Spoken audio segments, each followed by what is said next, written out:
16,000 sanctions के बावजूद Russia को जूं की तू नहीं हो रही। West pressure, war, 11,000 sanctions on individuals, जिसमें रशियंस के बिजनेसेस और प्रॉपर्टीज को सीज कर दिया गया, जबकि international giants like Apple, McDonald और स्टारबक्स ने रशिया को बाय बाय कर दिया है। लेकिन फिर भी प्यूटन भैया फुल माहौल में घूम रहे हैं। पिछले साल 3.6% इकोनॉमिक ग्रोथ और इस साल प्रिडिक्ट किया जा रहा है 2% मजीद economic growth. But how is it possible? जब ईरान पर सैंक्शंस लगाई गई तो उनकी इकोनॉमी बैठ गई और आज भी ईरान की इकोनॉमी स्टेबल नहीं है, जबकि रशिया के केस में ऐसा नहीं है।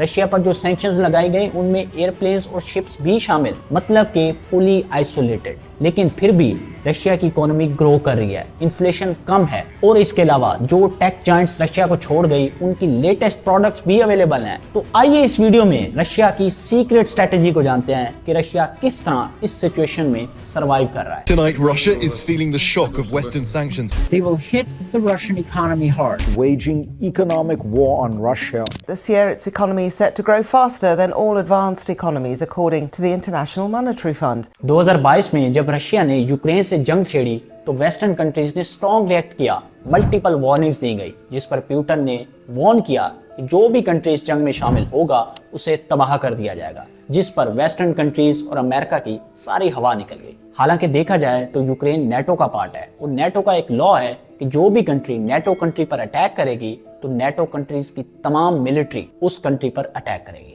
लेकिन रशिया के केस में ऐसा नहीं हुआ, बल्कि अमेरिका और वेस्टर्न कंट्रीज ने सिर्फ बातों की हद तक ही जंग लड़ी और यूक्रेन को फाइनेंशियली और मिलिट्री सपोर्ट दी। वो इसलिए क्योंकि यूक्रेन नेटो का पार्टनर है, ना कि नेटो मेंबर। अगर यूक्रेन नेटो का मेंबर होता तो फिर नेटो कंट्रीज की तमाम मिलिट्री रशिया पर अटैक कर देती या फिर यूक्रेन की मदद के लिए पहुंचती। अब वेस्ट के पास लास्ट ऑप्शन था सैंक्शन, जिससे रशिया पर दबाव बनता और वॉर रुक जाती। ये था एक्चुअल में प्लान, जिसमें रशिया पर 16,000 सैंक्शंस इंपोज की गई, जिसमें 11,000 सैंक्शंस ऑन इंडिविजुअल्स, जिसमें रशियंस के बिजनेसेस और प्रॉपर्टीज को सीज किया गया, जबकि 4,600 प्लस ऑन फाइनेंशियल इंस्टीट्यूशंस, मतलब कि बैंक्स वगैरह पर सैंक्शंस इंपोज की गई। वेस्ट के ज़हन में ये चल रहा था कि इस सब के बाद रशियन इकोनॉमी बर्बाद हो जाएगी, रशियन करेंसी क्रैश कर जाएगी, रशिया घुटनों के बल गिर पड़ेगा और वॉर रुक जाएगी। लेकिन ऐसा कुछ भी नहीं हुआ। आज भी अगर आप रशियन स्टोर्स को विजिट करें तो वहां प्राइसेस कम हैं। है ना हैरान होने वाली बात कि वो मुल्क जो जंग लड़ रहा है वहां प्राइसेस बढ़ने की बजाय प्राइसेस कम हो रही हैं। एप्पल, मैकडोनल्ड, स्टारबक्स, इन कंपनीज के रशिया को छोड़ने के बावजूद भी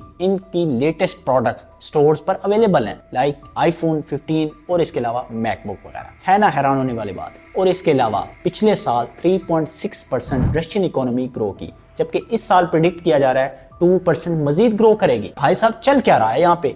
अब आते हैं असल मुद्दे की तरफ। How Russia survive these 16,000 sanction? तो इसका जवाब है गोल्ड। अगर आप पिछले कुछ अरसे से देखें तो प्रेशियस मार्केट में गोल्ड की प्राइस लगातार बढ़ती जा रही है। इसी चीज का फायदा उठाया प्यूटन ने इन सैंक्शंस को बाईपास करने के लिए गोल्ड का सहारा ले लिया है। अब आप सोच रहे होंगे कि इकोनॉमिक सैंक्शंस लगी हैं तो फिर गोल्ड कैसे? तो भाई गोल्ड मार्केट जो है वो बहुत वेस्ट है and no one can touch this market. So ये सैंक्शंस गोल्ड मार्केट पर एप्लीकेबल ही नहीं है। According to World Gold Organization, Russia is the second largest gold producer in the world with 324.7 metric tons of gold, जबकि China सबसे बड़ा gold producer है with 374 metric tons of gold। यही नहीं बल्कि रशिया जिस तेजी से गोल्ड प्रोड्यूस कर रहा है 2026 तक लगभग गोल्ड प्रोडक्शन में 4% इजाफा हो जाएगा। ये सुनकर आप हैरान होंगे कि रशिया 2013 से ही इकोनॉमिक सैंक्शंस के लिए तैयारी कर रहा था, मतलब कि उन्हें आइडिया था कि जब भी वो वेस्ट से टकराएंगे तो वेस्ट सैंक्शंस इंपोज कर देगा, क्योंकि जंग तो वो लड़ने से ही रहे। इसीलिए रशिया ने 2013 से ही डॉलर्स का इस्तेमाल कम कर दिया। जिन एक्सपोर्ट्स में डॉलर्स इस्तेमाल होता था उन्हें या तो कम कर दिया या फिर आइसोलेट कर दिया। ये सैंक्शंस इतनी इनइफेक्टिव हैं कि आप अंदाजा भी नहीं लगा सकते। For example semiconductors chip. Russian domestic chip market is outdated and undersized, so western sanctions should cripple Russian economy, क्योंकि Russian tech factories operates at 65 nanometre technology, जो कि 15 साल पुरानी है यूएस से। सो रशियन टेक इंडस्ट्री के पास लेटेस्ट चिप्स नहीं होंगी, उनकी टेक इंडस्ट्री डूब जाएगी, रशियन मिलिट्री एडवांस वेपन नहीं बना पाएगी और इस तरह वेस्ट जीत जाएगा और रशिया हार जाएगा। Are you comedy me? सिर्फ एक साल में ही रशिया ने इस सब का हल निकाल लिया। रशिया ने 3 पॉइंट स्ट्रेटेजी को इस्तेमाल किया। फर्स्ट, ऐसी प्रोडक्ट्स जिसमें 2-3 साल पुरानी या फिर लेटेस्ट चिप्स और कंपोनेंट्स इंस्टॉल थे उन्हें इंपोर्ट करना शुरू कर दिया, जो कि बेसिकली यूएस मेड थे। सेकंड, रशिया ने थर्ड पार्टी को यूज करते हुए ड्रोन्स, मिसाइल्स और टैंक्स के कंपोनेंट्स को इंपोर्ट कर लिया। ये वो ट्रेडर्स थे जिनके पास लेटेस्ट कंपोनेंट्स का एक्सेस था। Third is took advantage of shifting geopolitics. Russia ने multiple super powers like China, India, UAE और टर्की के साथ अपनी ट्रेड को एक्सपेंड किया, क्योंकि ये वो कंट्रीज हैं जो सैंक्शंस के दबाव में नहीं आती।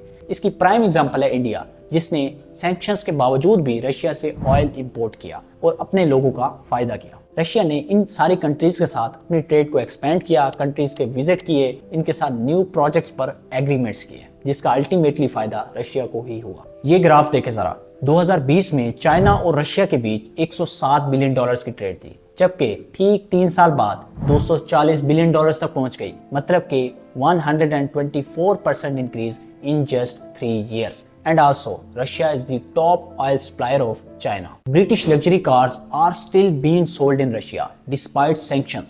Rolls-Royce, Bentley, Jaguar ने रशियन इन्वेजन के बाद रशियन नेबरिंग कंट्रीज में अपनी एक्सपोर्ट्स को बढ़ा दिया। Number of Jaguar ship to Kazakhstan has increased 5190% since Russian invasion. Meanwhile, UK car exports to Azerbaijan has increased 796%. Companies के लिए प्रॉफिट मैटर करता है, सैंक्शंस जाए भाड़ में। साल 2022 प्यूटन ने रशियन करेंसी रूबल्स को फिक्स कर दिया, मतलब कि 5000 रूबल्स में आप 10 ऑन्स यानी कि लगभग 311 ग्राम गोल्ड खरीद सकते थे। यही सेम स्ट्रेटेजी आज से पहले यूएस यूज करता था, क्योंकि dollar is the most stable currency in the world. But now dollar की परचेजिंग पावर कम हो गई है। अब जाहिर है जब आपने गोल्ड खरीदना है तो इसमें करेंसी यूज होती है, इसका इकोनॉमी पर बहुत बड़ा इम्पैक्ट पड़ता है। अब जैसे कि आप जानते हैं कि कोविड-19 और रशियन यूक्रेन वॉर की वजह से पूरी दुनिया की इकोनॉमी हिलकर रह गई, जिसके बाद 2022 में सेंट्रल बैंक्स ने गोल्ड खरीदना शुरू कर दिया, जो कि था लगभग